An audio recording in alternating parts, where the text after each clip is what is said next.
Turn now to a new twist in the case out of Maryville, Missouri, captivated so much of the country, where a prosecutor caused an uproar by dropping all charges against a young man accused of sexually assaulting a young girl. The girl was blacked out from too much alcohol. New charges have now been filed, and ABC's Matt Gutman has the story. 2 years after being accused of raping this girl, 14-year-old Daisy Coleman, Matthew Barnett pleaded guilty to a single misdemeanor charge for child endangerment.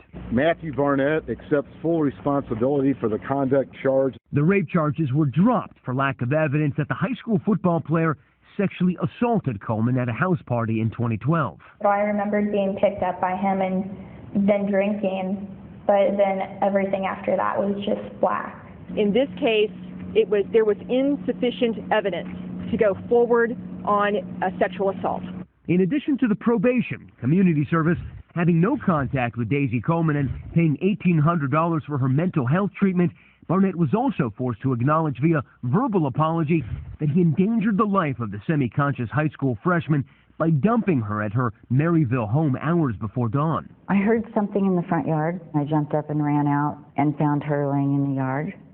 Her hair was wet and frozen, and I could see that she had frostbite on her feet. They had started to turn gray. She couldn't walk, she couldn't talk, she was completely not there. Though Barnett was originally charged with sexual assault and child endangerment, both charges were dropped in 2012 in what some believe was special treatment because of his family's prominence in the town. But the decision drew such outrage that last year a special prosecutor was appointed to investigate. Our review of this case will be without fear and without favor. Neither Coleman nor her mother attended the hearing Thursday, but in the statement read by the prosecution, Daisy Coleman says she was grateful that Barnett took responsibility for his actions. Now this has been devastating to Daisy Coleman. Right now she's here in Kansas City recovering after trying to take her own life earlier this week. But overnight she said she's now ready to move on. We'll have much more on this, on the toll this has taken on Daisy Coleman, on her family, and the town of Maryville, Missouri, tonight on 2020. George. Okay, Matt, thanks. Let's bring in our new ABC News legal analyst, Ryan Smith, for more on this.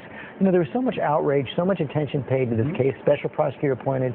In the end, misdemeanor? Right, that's it. And that goes to show you the role of the prosecutor in cases like this, whether it's a local county prosecutor or the Attorney General of the United States. You can only bring a case and charges when you can prove the elements of that crime. And this prosecutor talked about how there was insufficient evidence to prove a case of sexual assault. So dig into that a little bit more. You know, the girl's drunk to the point of unconsciousness, just 14 years old. That's not enough? No, because this is what I would call, at least in her mind, because this is what I would call a legal catch-22. She's given this alcohol, she claims, by this young man. She becomes inebriated, blacks out. So for the prosecutor trying to prove this case, she doesn't have enough evidence and information from the young girl about what really happened, and that makes it hard to prove the case. Very unfortunate. And Daisy and her mom do seem to be somewhat supportive of the prosecutor. Yes. And that's a surprise to many people, I think. But then you think about what satisfies people in cases like this.